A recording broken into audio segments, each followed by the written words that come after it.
Football season may be coming to a close, but one thing that doesn't ever seem to come to a close is the Antonio Brown saga. More craziness has reared its head in the dealings of Antonio Brown. He's been officially now, for real this time, cut from the Tampa Bay Buccaneers. We're going to update you on this crazy situation that involves new accusations as far as what played into the Antonio Brown situation. Then, of course, we're going to be talking about Black Monday, as which NFL coaches could get fired from your team going into the first week of the playoffs, as we normally see after the regular season ends. And then finally, Q and I do our pick six, picking 6 NFL games. We're going to look at ones that impact the playoff seeding more than anything else. Right here on the Locked On NFL podcast, I'm Chris Carter with your boy Q.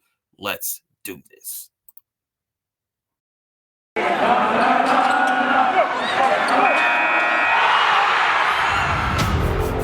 You are Locked On NFL, your daily NFL podcast. Part of the Locked On Podcast Network, your team every day.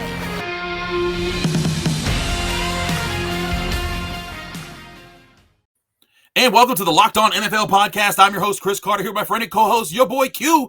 We're here rocking out on a Friday as we normally do, and it's a wild Friday. Remember, you can download this podcast anywhere, but especially on Apple, Spotify, Google Podcasts, Odyssey, and YouTube. If you're watching this on YouTube, hit the like button, hit the subscribe button to the channel to get all the different content that we put out over our NFL channel on the Locked On Podcast Network. Q, how you doing, man? I am good. I'm blessed, man. I'm ready for another week of action, man. It's week 18. We've never had a week 18 where it's regular season, but lots of good games to look forward to. And there's a lot of things going on because it's the NFL, and why wouldn't there be a lot of things going on? So, yeah, man, happy to be back here with you again on a Friday. Same here. But, part of that thing about the NFL that doesn't seem to stop is always the news cycle, and especially when it involves Antonio Brown. Of course, everyone knows about the situation that started with him taking off his pads and chucking them and then throwing his shirt and gloves into the stands and then walking off the field and all this other stuff. And then the Buccaneers cut him, then they didn't cut him. And then Antonio Brown says that part of the issue was they were trying to make him play on a bad ankle. And then, he shows some text messages. Q, this continues to get crazier and crazier. The Buccaneers come out and now deny that that's the case. Antonio Brown tried to show that Tom Brady's trainer Guerrero was didn't do what he said he'd do for him. He asked him for his money back, but the text messages he showed seemed like the guy was going to give him his money back. It's just been one crazy thing after another. And the newest thing is that there was an OnlyFans model or an Instagram model who put out a story to, I think it was the Daily Mail or the UK Daily Mail or someone of that nature, and showed the text messages and pictures of her with Antonio Brown and how she was invited by him to the team hotel room before the Jets game, where he eventually would throw his pads off, and they were to have an affair and go to his room together. And she showed that basically in that time, she was saying like, hey, I'll be in later. And he was trying to get her to come, and he did get her to come into the room, and it got kind of crazy. But in the rantings and ravings that went through that story, one thing is that he did tell her, watch and see what happens tomorrow. And now everyone's just kind of looking around like, what else can happen with Antonio Brown? And Q, as a person who covered Antonio Brown for all this time when he was in Pittsburgh, I got to tell you, I'm not shocked by any of this. I'm just like, man, here's another one. None of us should be shocked by it, really. And you're right. I mean, he was there in Pittsburgh for a very long time. You got to give Mike Tomlin a lot of credit for being able to keep a lot of this stuff and this noise and this side stuff that goes with AB really under wraps. For the outside world, I know everyone in Pittsburgh had a good idea of what was going on, but for it to really stay indoors, and in that general area, Tomlin did a hell of a job because, well, we all know Tigers don't change their stripes, and he left Pittsburgh. He went to the Raiders. He caused the dust up there, went to the Patriots, was released there, and now he's getting released in Tampa Bay. I mean, at some point, man, you lay down with a dog, you're going to get fleas at some point. You know what I mean? And I'm sorry, I hate to say it like that, but Antonio Brown is just who he is. At some point, it's going to rear his ugly head of who he really is and what he's all about. And sneaking some woman into his hotel room when everyone knows that's against COVID protocol, that's one thing. She's been putting out on Twitter or Instagram or whatever the case may be that she's positive for COVID. I guess she's one of those that goes looking for COVID. I mean, there's just so much BS drama that goes with it. It's just stupid. And I'm so tired of Antonio Brown. But because he has a skill set that a lot of people do not have, there's a lot of teams that continue to give him chance after chance after chance. He's had more than 18 lives, more than 2 cats combined had. But what will happen? I don't think he plays at all the rest of this year, but wouldn't be shocked at all to see him play in 2022. Yeah, because I mean, again, you look at it, and here's another thing to think about here. Because, and I say this because I get people who aren't close to any of the situations or any of the media, teams, like the media of the teams that he's been on, and say, man, maybe it is just all these teams just giving him a raw deal. Maybe it is this. And I'm telling you, from a person, the Steelers did everything they could to keep that man in Pittsburgh. He walked down on them, and it was only after they gave Juju Smith-Schuster the team MVP one year when they normally gave it to Antonio Brown. But Juju Smith-Schuster had played really well. It was his second year in the NFL. They wanted to give the young man a boost. And after that, Antonio Brown just lost it, threw a football at Ben Roethlisberger during practice, walked off, and then refused to even play the next Sunday. And that's when the Steelers said, we're not dealing with that. And what was crazy was even before he got to the Raiders, the Steelers were going to trade him to the Bills, and he nuked the trade on Instagram. Like, that's the thing is, he's done this now with the Steelers, the Bills, the Raiders, and the Buccaneers. And I get it, because here's the thing. With the Buccaneers, they're a circus right now. They're trying to get ready for the playoffs, and they're dealing with this nonsense day in and day out. Bruce Arians has to be tired out of his mind. But you know what? They probably don't win the Super Bowl without Antonio Brown last year. Like, that's like he had a touchdown in each of his last 5 games. Like, this is how good he is. He's a great player. He's just also a complete moron when it comes to staying out of trouble and not doing stupid things. And I think that any team that looks at this situation, you cannot bet on this man anymore. I got after Pittsburgh. I was like, yeah, give him another chance somewhere else. Maybe, maybe he'll take.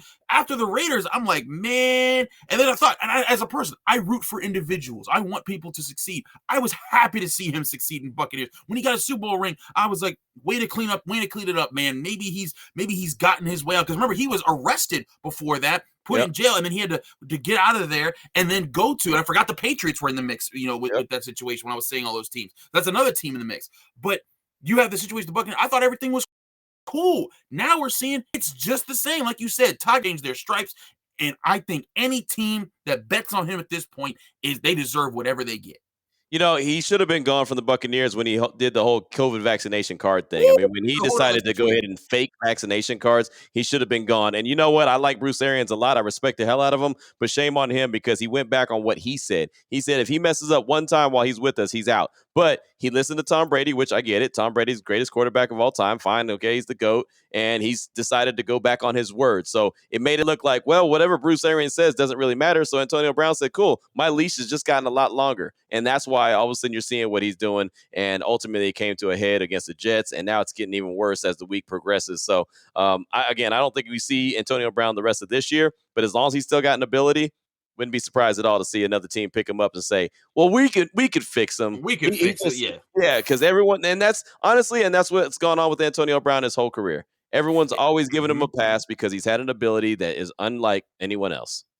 I agree. And also on Bruce Arians, remember, that wasn't the first time he took a step back. He said before they signed it, we would never sign that guy because Bruce Arians is still tight with Ben Roethlisberger. People don't know that him and Ben were like this, and like they would hang out in the summer. They would do the same vacations, and they're cool. So when this whole thing came out with Antonio Brown's beef with Ben Roethlisberger and then his beef with Luke, Bruce was like, we're not signing him. And then Tom Brady came along. He said, you're signing him. And then Bruce is like, I guess we are. Okay. But if he messes up, Q, he's done. I swear to you, he messes up. Tom Brady says, it's okay. And what is Bruce Arians going to do? Tell Tom Brady no?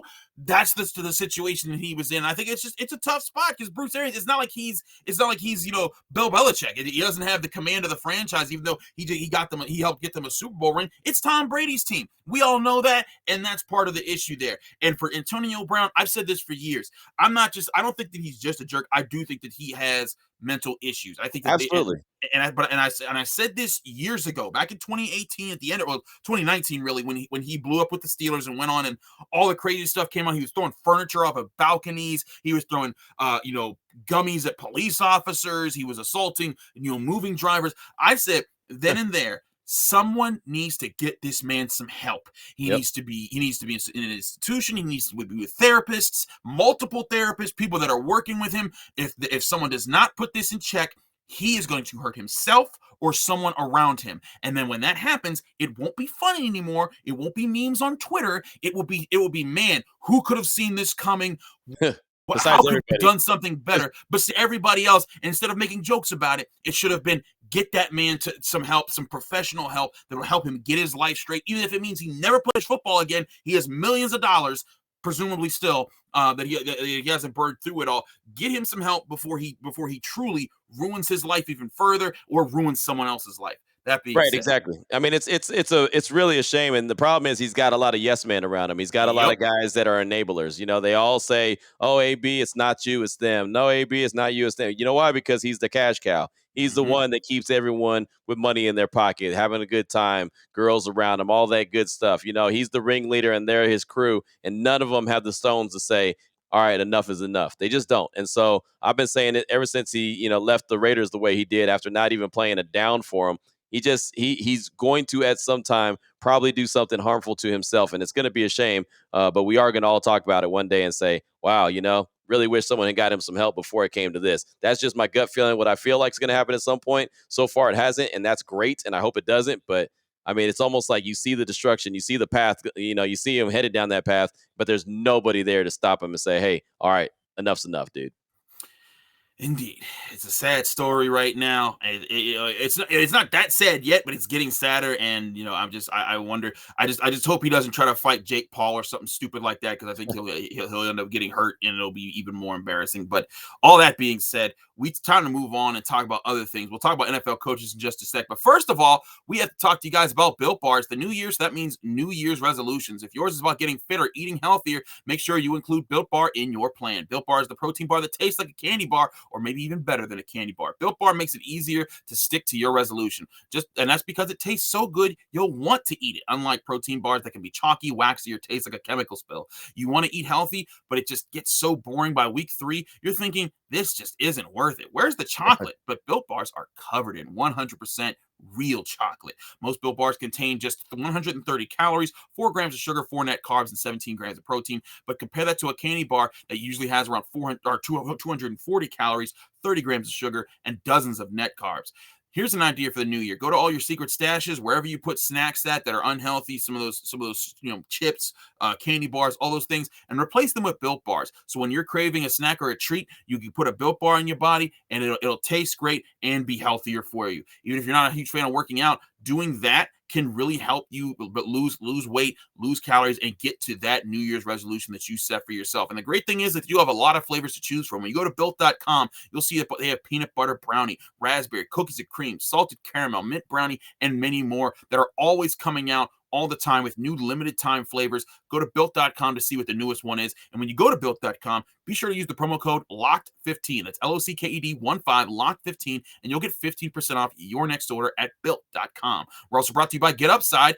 Hey, NFL fans, this is Chris Carter and your boy Q with an incredible app everyone who buys gas needs to know about. It's called Get Upside. My listeners are making up to 25 cents for every gallon of gas every time they fill up. Just download the free Get Upside app in the App Store or Google Play right now by using promo code TOUCHDOWN, and you'll get a bonus 25 cents per gallon on your first fill up. That's up to 50 cents cash back. Don't pay full price at the pump anymore. Get cash back using Get Upside. Just download the app for free and use promo code TOUCHDOWN to get up to 50 cents per gallon cash back on your first tank. Some people who drive a lot are making as much as $200 or $300 a month in cash back, and there's no catch. The cash back gets added right to your account. You can cash out anytime to your bank account, PayPal, or e-gift card for Amazon and other brands. Just download the free Get Upside app and use promo code TOUCHDOWN to get 50 cents per gallon cash back on your first tank. Again, that's promo code TOUCHDOWN on the Get Upside app. And as always, when we do the back-to-back ad reads, Q, we keep it rolling. Now, Black Monday is always a thing, Q. Whenever the regular season ends, a lot of people are thinking about playoffs. A lot of teams didn't make the playoffs are thinking about when we getting rid of this coach. So, right. Q, I wanted to ask you, who are the top coaches that we should look forward to seeing their names brought up when we're seeing the reports scroll across NFL Network and ESPN and all the places to see who's going to be without a job and on their way out come Monday morning? Well, it's an average every single year. It's usually about 8. There's usually about 8 teams that are looking for head coaches. We know right now there's at least one. And I say at least one because I don't know what's going to happen with Rich Bisaccia and the Raiders. But we know the Jaguars are looking for a head coach. They're already started interviewing. So we know there's already one. So with that being said, the coaches that I look to see as a potential of getting their pink card or their pink tag or whatever it is, their pink slip on Monday. Matt Nagy, I think, is a no-brainer. Yeah, I think that's the easy one. that's the guy. If you go to betonline.ag, he's the favorite guy. He's the guy the favorite to be fired first, and I think he's even reported himself that, hey, I'm not going to be back on. I'm not next long year. for my position. Right. I mean, I think he already knows that that it's a done deal there in Chicago, and the Bears got to get this hire right. They've got to figure out they got a young quarterback at Justin Fields. I want to say a young, good quarterback, but we don't know that yet. We really don't know. We've seen glimpses of him here and there, so they've got to find somebody that that could take that ball and roll with it and help develop that young man. But I think Matt Nagy's a no-brainer, right? No, he's the first guy on my list. Get him out of there. Get someone in that works with Justin Fields and figure out a new plan for the Bears. But another guy that we hear a lot of talk about in the same division is Mike Zimmer with the Vikings. I mean, and they play each other this weekend, and that's crazy, right? You might play have two each other. coaches coaching their last games for their franchise. Right. And I think both of those guys are out of there. I mean, Matt Nagy, we already talked about, but I think Zimmer's out of there too. I think you just have to. He's a guy who's a defensive guru, and I say that in air quotes, but his team hasn't been very defensive. It's been more offensive this year. It's just been really, really bad. So I think Zimmer and Nagy are both out of there. Both teams in that division are going to be looking for a new head coach.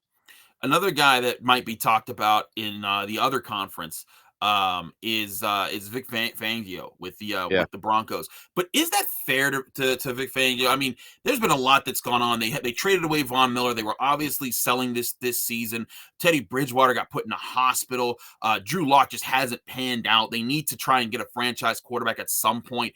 How much is that really on Vic, or is it just like, look, Vic, we got to go in a new direction. So it's not just about you, but we need a whole new book page turn here. I just don't think Vic Fangio's a head coach. I like him a lot as a defensive coordinator. I think he's a hell of a defensive coordinator. He's been around the league for a very long time. I just don't think that he's got the chops to be a head coach. I mean, I really don't. So I think that he's no doubt about it going to get fired. I think that he'll go back somewhere and become a defensive coordinator. If the rumors about Jim Harbaugh returning to the NFL are true, I wouldn't be shocked to see Vic Fangio link up with him again and be his defensive coordinator. But either way you look at it, I think in Denver, Vic Fangio's days are done as a head coach. I just don't see it. Who are some other guys that you think might get the boot here? Well, I hate to bring this guy's name to the pulpit because I'm a big fan of this guy. I think that he's going to be a hell of a head coach someday, but it's just not shaking out right now in Carolina. That's Matt Rule, man. I like Matt Rule. Very familiar with him from his time at Baylor when I was covering the Baylor Bears, and I do think that he's got the ability to be a really good head coach. He might have been given a little bit too much power in his first NFL head coaching job. I always think that's a little slippery slope. It just doesn't seem like it's panning out very well. He goes to the organization, he gets rid of Cam Newton, and then his saving grace this year was bringing Cam Newton back. I mean, there's just so many things. He traded for Sam Darnold. He had a lot to do with that. Joe Brady has already been fired from the Panthers. It just seems like there's a lot of disconnect there in Carolina. So I'm not going to say that he's definitely going to get his pink slip on Monday, but I do think that the new ownership there in Carolina may be making a few calls and saying, hey, can I get an upgrade over this guy? And if I can get an upgrade or somebody that I think is an upgrade, then I think that he gets fired. He's a second-year coach, and sometimes that might give you a chance to kind of rebuild and say, "Hey, we'll give you one more year just to see if you could turn it around." But they're last place in the division, but also who's last place in the division with a second-year head coach is Joe Judge and the New York Giants. Now, I know they're said that the Giants have a little bit more faith in Joe Judge, but I'm sorry, what have you seen from this guy? It was 6-10 last year, it was 4-12 this year, and granted they had some injuries, but I mean the Giants, they haven't scored a touchdown in 5 games. Well, you ain't gonna win games like that. You can't win games. I mean, Ben Roethlisberger in Pittsburgh has had the worst season of his career, and it ain't been that bad. Right. No, I'll say this.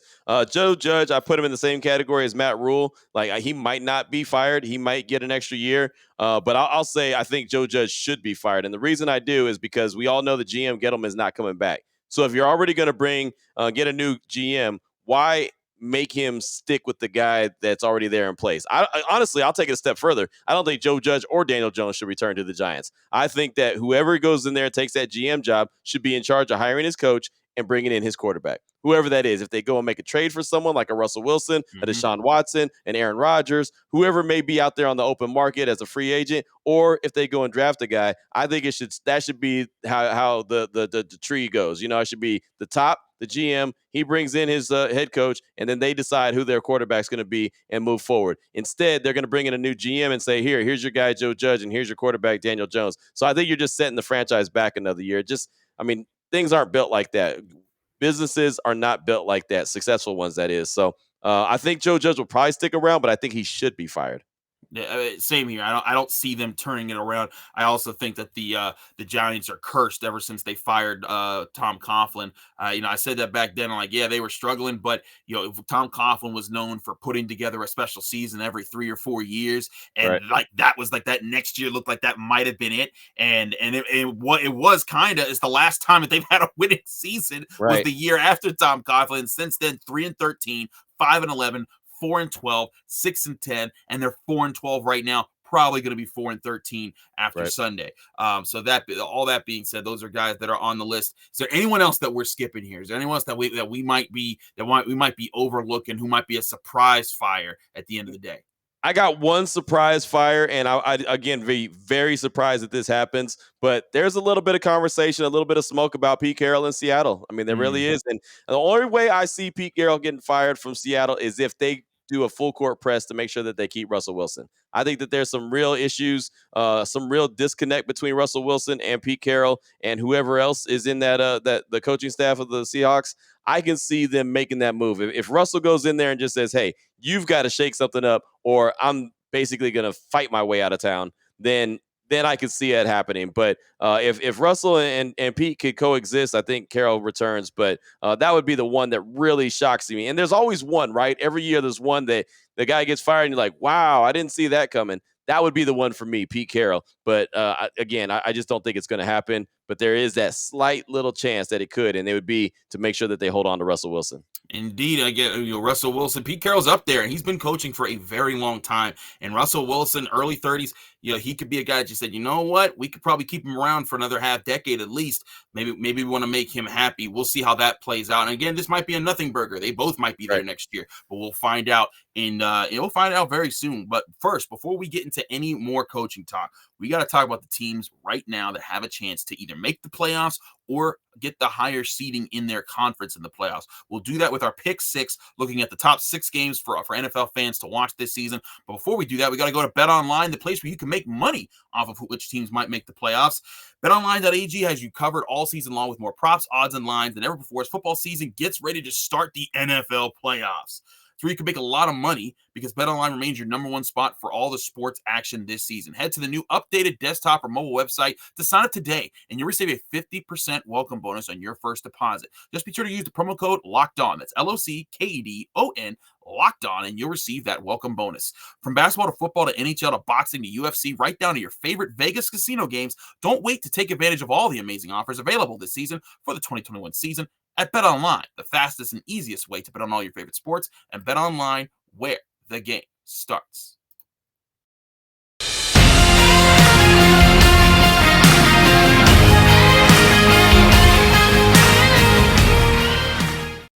Wrapping things up here on the Locked On NFL podcast, it's Chris Carter. It's your boy Q. Let's go to our pick 6. Every week we pick 6 games, we stick to them, and we give you our thoughts on how these matchups will work. Q, we have specifically looked at some games that are going to be pertinent to the situation of the NFL playoffs. I want to start with a game that people might not think is that important off the top of their heads, and that's Titans at Texans. But why are we starting there? Yes, the Titans are 11-5. Yes, the Texans are 4-12. Yes, the Texans are a failed season, and the Titans are the 1 seed.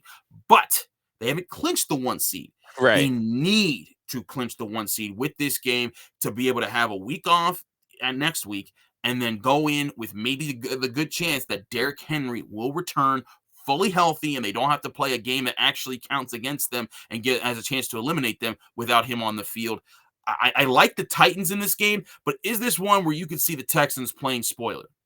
I mean, they could absolutely. I mean, the Texans have done some things. They beat the Chargers, and I didn't think they were going to beat the Chargers. Every once in a while, they'll put together a really good game, and it's the last one of the season, so maybe they'll, put something together really big. But I think Tennessee wins this one as well. But it's so important for them to go in and not look at the record and say, "Oh, it's just the Texans. We're going to get this easy dub," because again, it's so important for them to get that one seed and get that bye to give Derrick Henry a chance to come back and really push them in their playoff run. So, yeah, I think it's not really a game where we'll be surprised by the outcome, but we need to see Tennessee go ahead and handle their business so they do get that extra week off. That'll benefit them and all their Titan fans. It certainly would. Now, Q, let's look at the. I did skip over a game here. A Saturday game with if the Titans lose, it opens the door for the Chiefs to potentially take the one seed. The Chiefs. They're coming off a tough loss to the Bengals, but now they're going on the road to play the Broncos, who are 7-9. Vic Fangio hasn't had the best season. It's Drew Lock. The Chiefs should win this game, right? Like if the Texans find a way to sneak the Titans, this should be Kansas City takes the one seed, no doubt. We're not talking about it, right? Because the Broncos, they've had some upsets this season, but at this point in the year, they're just so beat up, they're so downtrodden. I think they need to hit the reset button. Meanwhile, the Chiefs, I think that they're finding their stride.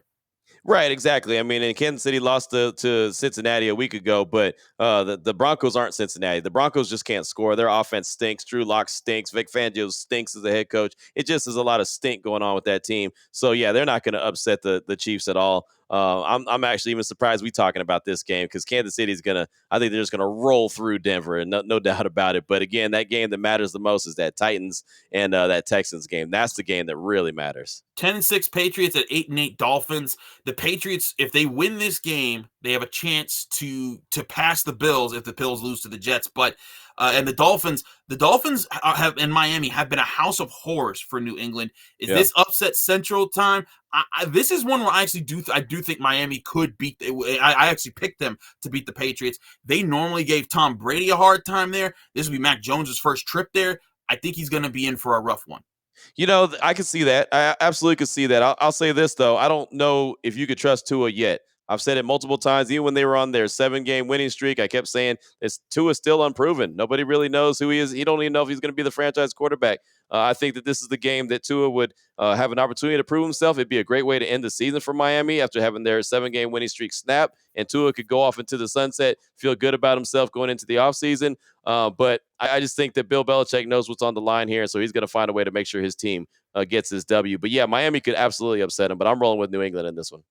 I apologize. We have to do a pick 7, not a pick 6 this week because I overlooked in our preparations that there is an NFC game that we should really have our eye on here, and I guess a pair of NFC games. So this might even be a pick 8. But with the NFC situation, there are 6 of the 7 seeds locked up right now. But the 2 teams that can take the last seed are the Niners, who currently, crazy enough, are the 6th seed. But because of tiebreakers, the Eagles are clinched in. That's why we're not doing Eagles Cowboys, even though it's a great historic rivalry. Both teams, the Cowboys have clinched the division, the Eagles have clinched the playoff spot. The game really doesn't matter to either. But the Niners, though, the Niners are in a win and you're in situation, but they're on the road facing the Rams. That's a tough opponent. If the Niners were to lose their game, Q, then the Saints would have a chance. If they can beat the Falcons, the Saints would sneak in. Wow. As right. Crazy. That's insane. So is this a game? Let's do this in a 1-2 punch here, because I made the mistake of excluding some NFC games in our original setting up of the pick 6. Is it possible? Do you see the Niners taking out the Rams? And if that doesn't happen, if the Rams win, are the Saints going to be the last team in the NFC?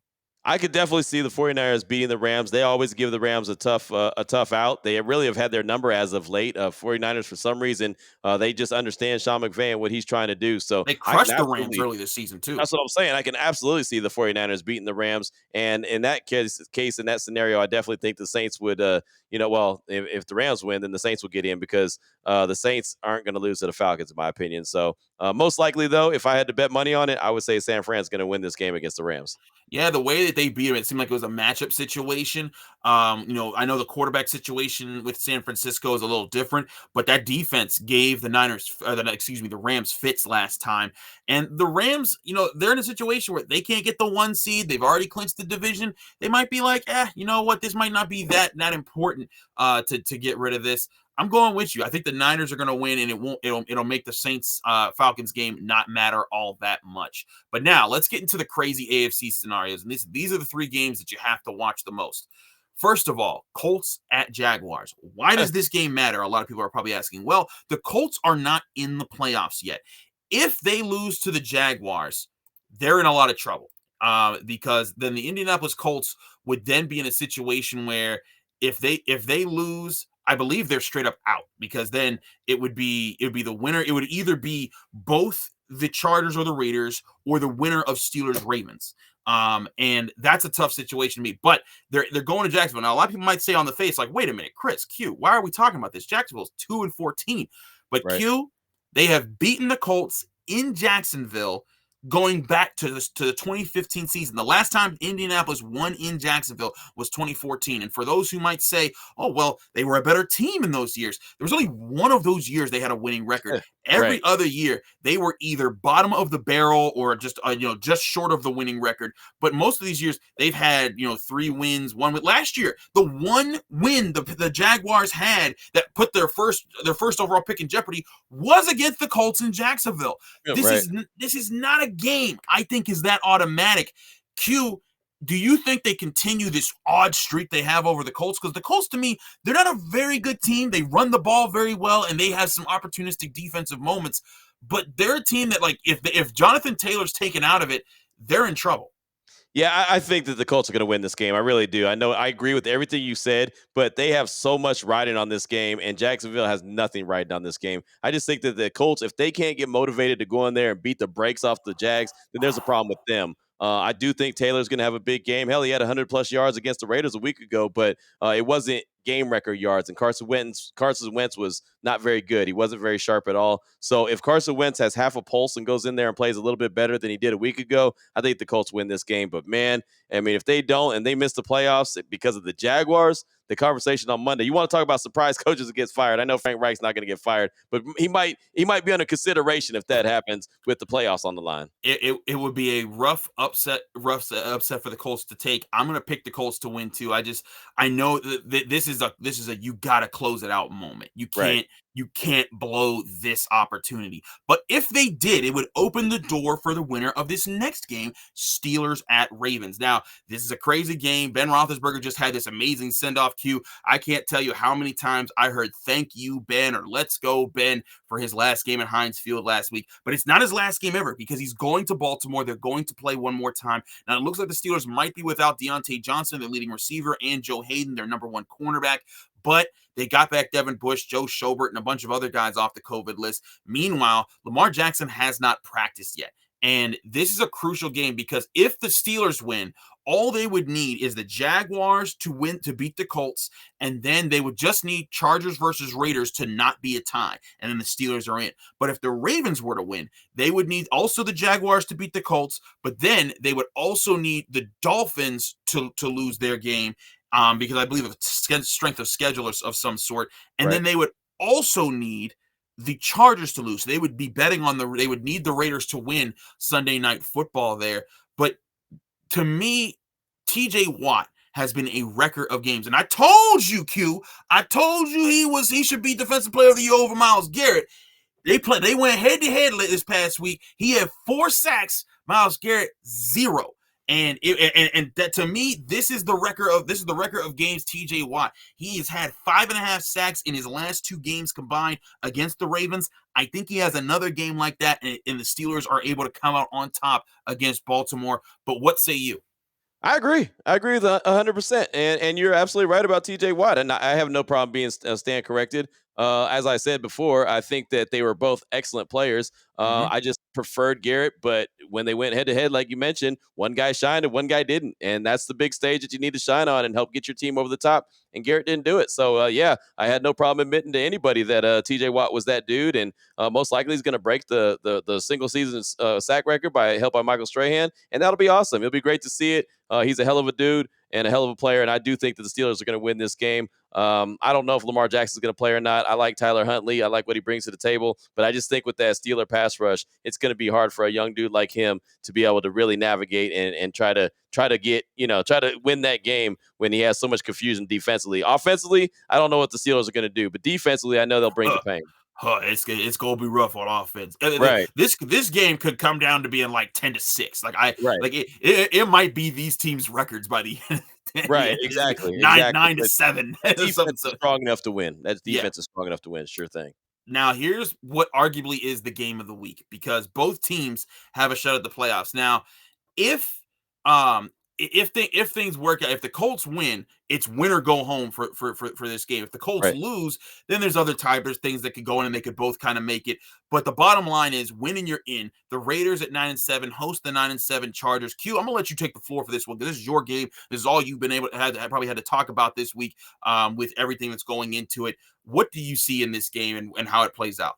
I mean, you can't ask for anything more. You got week 18, you got a division rival, you win and you're in. And I'm hoping that that's how it shakes out. I'm hoping that there's none of these teams that we've talked about that allow one of these teams into the playoffs before the game even kicks off, because I'm here for all the drama. I just want to see these teams duke it out on the field, battle it out on the field, and may the best team advance. And the Chargers, they have a hell of a team with a hell of a quarterback and a nice young coach that I think is going to be a bright young star as far as the coach in the league.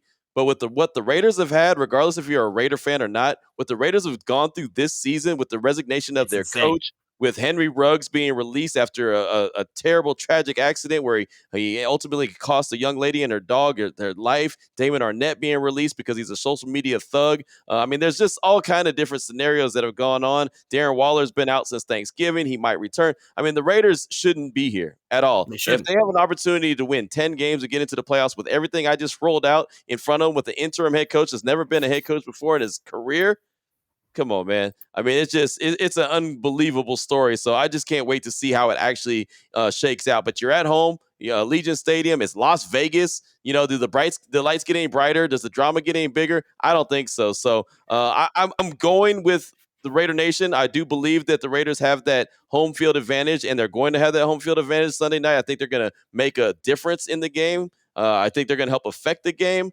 But the Chargers are a hell of a team, man. They're going to be a tough battle, and they beat the Raiders earlier in the season in Week 4. So I think that the Silver and Black would like to get a little revenge. But this game, man, I'm just here for the drama. Whoever wins, may the best team win and move on to the playoffs.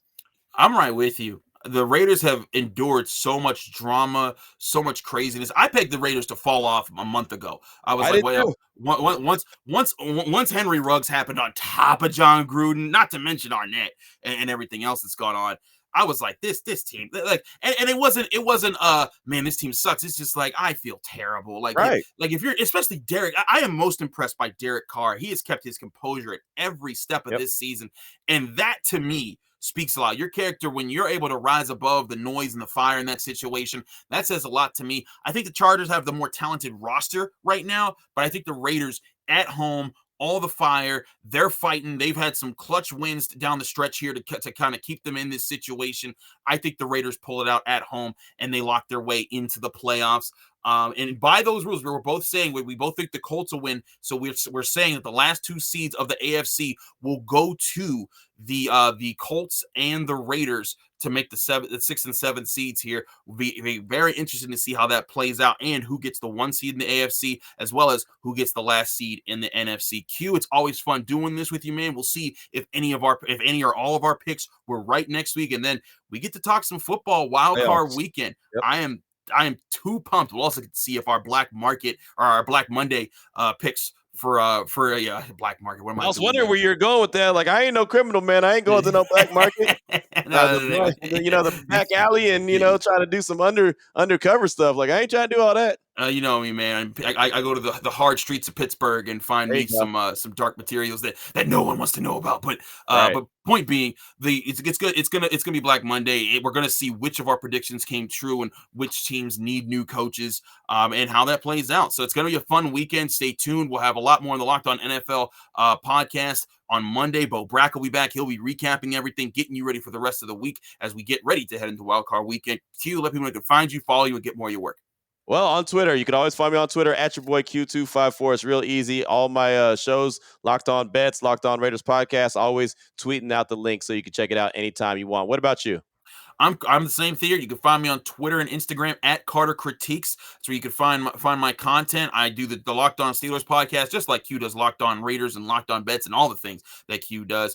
You can find our shows on Apple, Spotify, Google Podcasts, Odyssey, and YouTube, just like you find Locked On NFL on YouTube. Make sure you hit the like on this video, subscribe to this channel to get all the content from all the many hosts that we have throughout the week, getting you ready for NFL content and football every weekend. We'll be back in your ears and on your screens next week for the Locked On NFL podcast, getting you ready for the NFL playoffs.